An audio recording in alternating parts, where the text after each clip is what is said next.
Hi guys, आज हम लोग वायरसेस के बारे में पढ़ने वाले हैं। So the important point regarding viruses they are non cellular organisms. मतलब इसमें सेलुलर एसोसिएशन नहीं होता है।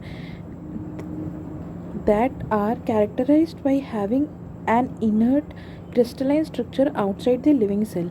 तो ये जो रहते हैं ये सेलुलर नहीं होते, ये कोई भी क्रिस्टलाइन स्ट्रक्चर का फॉर्म करके एक होस्ट के साथ जा करके अडेप्ट करके रहते हैं। They are living when attach to the host and take nutrition from the host. जब वो होस्ट के साथ अटैच रहते हैं तभी उनको लिविंग कह सकते हैं, rather than they are dead. Next points are the name virus, that means venom or poisonous fluid, was given by Dmitry Ivanovsky। तो जो नेम वायरस है वो इनके द्वारा दिया गया था, और वायरस मतलब पॉइजन होता है, ठीक है। Next is Dmitri Ivanovsky recognized mosaic disease of tobacco. एक तरीके का डिजीज़ होता है, टोबैको के लीफ जो रहते हैं ये कुछ कुछ पार्ट्स में assume that this is a leaf, और कुछ पार्ट में क्या होता है कि आपके ग्रीन पार्ट रहते हैं और यहाँ पे येलोइश पार्ट हो जाता है, यहाँ पे येलो आ जाते हैं, ठीक है। तो इसी को हम लोग मॉसिक डिजीज़ बोलते हैं, जो कि वायरस के कारण काउज होता है। And virus are smaller than bacteria and they passes through bacteria proof filters. D Ivanovsky ने ये रिकॉग्नाइज़ किया था कि मॉसिक डिजीज़ टोबैको में है वायरस के कारण। और वायरस को जब उन्होंने इस लीफ का पेस्ट बना करके एक डिश में इसको बैक्टीरिया प्रूफ फिल्टर से कलेक्ट किया था, तो उन्होंने देखा था कि वो बैक्टीरिया से भी स्मॉलर ऑर्गेनिजम्स जो हैं वो पास हो रहे हैं, जिनको इन्होंने टर्म किया वायरस, ठीक है। Next point is M.W. Bechernak demonstrated that the extract of the infected plant of tobacco could cause infection to healthy plant and called the fluid as Contagium vivum fluidum। तो पहले जो D Ivanovsky हैं उन्होंने ये बता दिया कि वो बैक्टीरिया नहीं, वो वायरसेस है। अब जो M.W. बेचरनक है उन्होंने ये कहा कि जो वायरस है ना वो अगर एक प्लांट में प्रेजेंट है तो दूसरे हेल्दी प्लांट को भी वो जो रहता है वो डैमेज करने की टेंडेंसी रखता है, दूसरे टोबैको प्लांट को भी वो डैमेज करेगा, हेल्दी वाले को। सो उस पॉइजनस फ्लूइड को कहा जाता है contagium vivum fluidum. Next point is W.M. Stanley shows that viruses could be crystalline and crystal consist of large number of protein। तो इनके हिसाब से ये कहा गया था कि जो हमारे वायरस होते हैं वो हमको पता है कि वो नॉन सेलुलर एसोसिएशन होता है, उनका क्रिस्टलाइन स्ट्रक्चर होता है। तो ये जो क्रिस्टलाइन स्ट्रक्चर है ये बहुत दिनों तक ये स्टोर किया जा सकता है।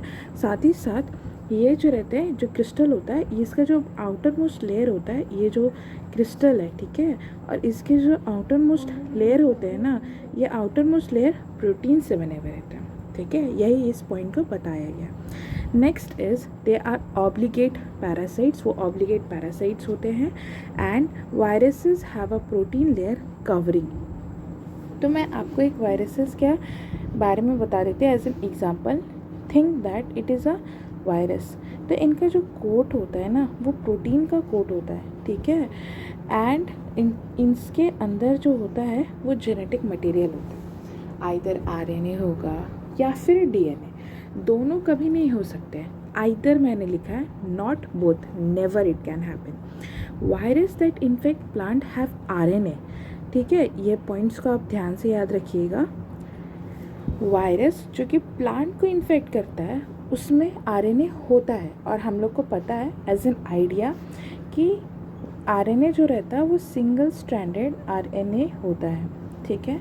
And virus that infect animal have either single stranded RNA और सिंगल स्ट्रैंडेड डीएनए और डबल स्ट्रैंडेड डीएनए। या तो सिंगल स्ट्रैंडेड आरएनए होगा या सिंगल स्ट्रैंडेड डीएनए होगा या डबल स्ट्रैंडेड डीएनए होता है। वायरस जो कि बैक्टीरिया को इन्फेक्ट करते हैं वो हमेशा डबल स्ट्रैंडेड डीएनए होता है। ये बहुत अच्छा क्वेश्चन लिया जा सकता है नीट के लिए, तो ये आपको माइंड सेटअप पे होना चाहिए। Next point is the protein layer is called capsid. अब मैंने बताया कि वो एक तरीके का प्रोटीन लेयर होता है, और ये प्रोटीन लेयर जो रहता है वो कुछ स्मॉल चीज़ों से ही तो बड़ी चीज़ें बनती हैं ना, तो उस स्मॉल यूनिट को हम लोग कैप्सोमर्स बोलते हैं। The capsomers are arranged in a helical और पॉलीहेड्रल जियोमेट्रिक फॉर्म्स। तो ये एक हेलिकल की तरह राउंड अप करके, मैं पहले बता देती हूँ किस तरीके से, ये इस तरीके का वायरस है और ये हेलिकल की तरह जो रहता है प्रोटीन का कवरिंग होता है, ये कैप्सोमर्स यूनिट बना करके रहते हैं, ठीक है। नेक्स्ट पॉइंट इज़ वायरस जो रहता है वो बहुत सारे डिजीज़ काउज करते हैं। For example mumps, smallpox, herpes, AIDS, influenza, ये एग्जांपल याद रखना क्योंकि ये एज इट इज़ पूछा जा चुका है नीट में बहुत बार। It is very much important. In plant tobacco mosaic virus, जो प्लांट में, जो एनसीईआरटी में भी इसका डायग्राम दिया होगा, आप सभी उसको देख लीजिएगा।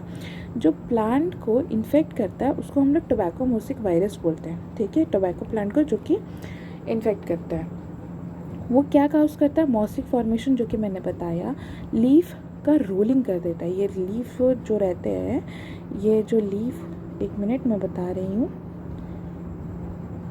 ये लीफ जो रहते हैं वो क्या हो जाएगा, ये ऐसे करके कर्ल अप हो जाते हैं, ये ऐसे करके कर्ल अप हो जाते हैं। ये वायरसेस के कारण होता है। रोलिंग हो जाता है, कर्लिंग हो जाता है, येलोइंग हो जाता है। वेन, किसी किसी लीफ में क्या होता है कि पूरा उनका जो वेन होता है ना वो पूरा विजिबल होता है, that is countable also. Dwarfing मतलब उनका ग्रोथ नहीं होगा, स्टंटेड ग्रोथ हो जाता है और ग्रोथ भी नहीं होने देता है वायरस। तो ये सारे हार्मफुल इफेक्ट्स होते हैं वायरस के।